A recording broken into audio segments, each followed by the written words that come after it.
নমস্কার। কেমন আছেন সবাই? আশা করি সবাই ভালো আছেন। আমিও ভীষণ ভালো আছি।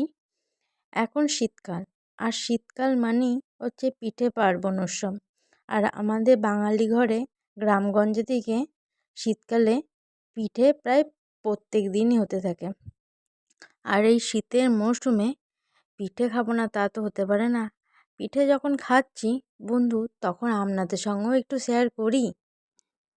প্রথমে একটা পাত্রে চালের গুঁড়ো নেওয়া হলো এবং তার উপরে একটু নুন আর ঈষৎ উষ্ণ গরম জল দিয়ে একটা স্মুথ ব্যাটার তৈরি করতে হবে, যাতে এর মধ্যে কোনো দানা দানা ভাব না থাকে। তার জন্য একটা স্মুথ ব্যাটার তৈরি করতে হবে।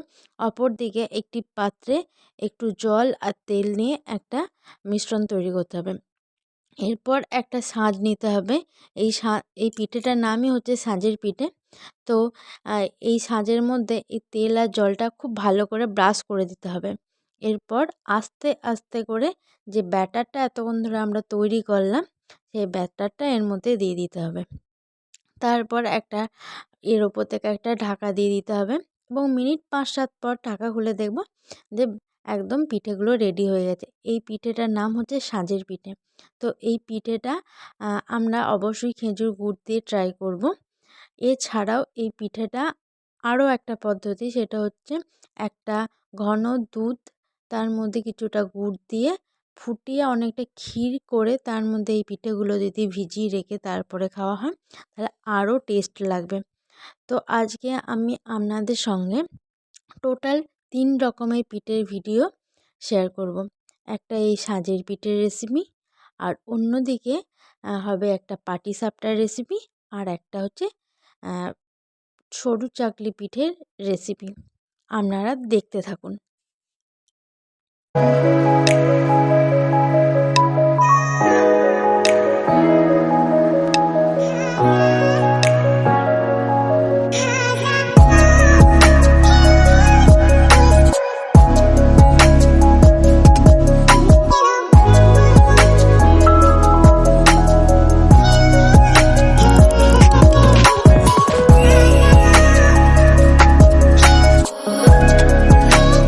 অপরদিকে আবারও একটা পিঠের ব্যাটার তৈরি হচ্ছে। এটা হচ্ছে চাল আর বিউলির ডাল হোল নাইট ভিজিয়ে রেখে সেটাকে একটা ফাইন পেস্ট করে নেওয়া হয়েছে, এবং এটা খুব পাতলা করে ব্যাটারটা তৈরি করতে হবে। জাস্ট হাতটার গায়ে লেগে থাকবে এই রকম একটা ব্যাটার তৈরি করতে হবে। সামান্য একটু নুন আর জল দিয়ে এটাকে খুব ভালো করে ফেটিয়ে নিতে হবে। এরপর একটা তাওয়ার মধ্যে তেল ব্রাশ করে নিতে হবে এবং প্রসেসিংটা আপনারা দেখুন, আশা করি আপনারা বুঝতে পারবেন। ঠিক আছে? আর এই পাটিসাপটা পিঠের ভেতরে যে পুরটা দেওয়া হয় সেটা হচ্ছে আমরা খোয়া ক্ষীরের পুর ব্যবহার করছি। তো এর ভেতরে একটা খোয়া ক্ষীরের পুরের ব্যাটার দেওয়া হবে। কেমন লাগছে দেখতে থাকুন। এই তো এরপর খোয়া ক্ষীরটা দেওয়া হবে। এরপর আলতো হাতে এটা জাস্ট রোল করে নেবেন, হালকা একটু প্রেসার দিয়ে, ব্যাস তাহলেই রেডি হয়ে যাবে আমাদের সবার প্রিয় পাটিসাপটা পিঠে। আর পাটিসাপটা খেতে সবাই ভালোবাসেন, এটা সবাই জানেন। তো একদম কেমন লাগলো আজকের এই পাটিসাপটা পিঠেটা অবশ্যই কমেন্ট বক্সে জানাবেন।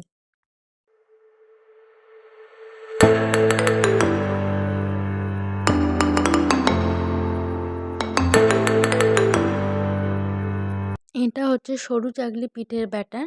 তো সারা রাত চাল আর বিউলির ডালকে ভিজিয়ে রেখে তারপর এটা সকালবেলায় খুব ফাইনভাবে পেস্ট করে নিতে হবে। এর সঙ্গে একটু দুধ আর নর্মাল ওয়াটার দিয়ে খুব ভালো করে পাতলা একটা ব্যাটার তৈরি করতে হবে, আর একটু হালকা নুন দিতে হবে।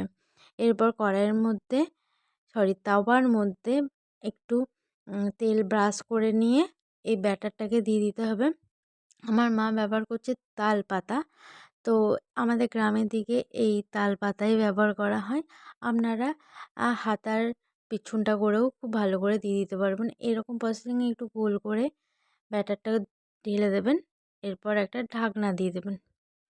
ব্যাস তারপর কিছুক্ষণ মিনিট 2 পর ঢাকনা খুলে দেখবেন আপনার সরু চাকলি পিঠে রেডি।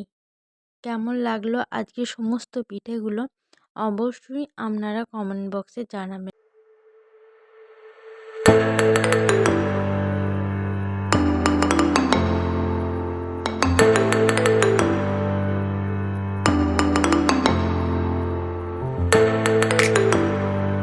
আজ সকাল সকাল ৩ রকমের পিঠের রেসিপি নিয়ে আপনাদের সামনে হাজির হয়ে গেছিলাম। ৩ রকমের গ্রাম্য পদ্ধতিতে পিঠের রেসিপি আপনাদের সঙ্গে শেয়ার করলাম। আপনাদের এই পিঠে ৩টে কেমন লাগলো অবশ্যই আমাকে জানাবেন। ভালো যদি লেগে থাকে তাহলে অবশ্যই লাইক, কমেন্ট অ্যান্ড শেয়ার করবেন। সবাই ভালো থাকবেন, সুস্থ থাকবেন। নমস্কার।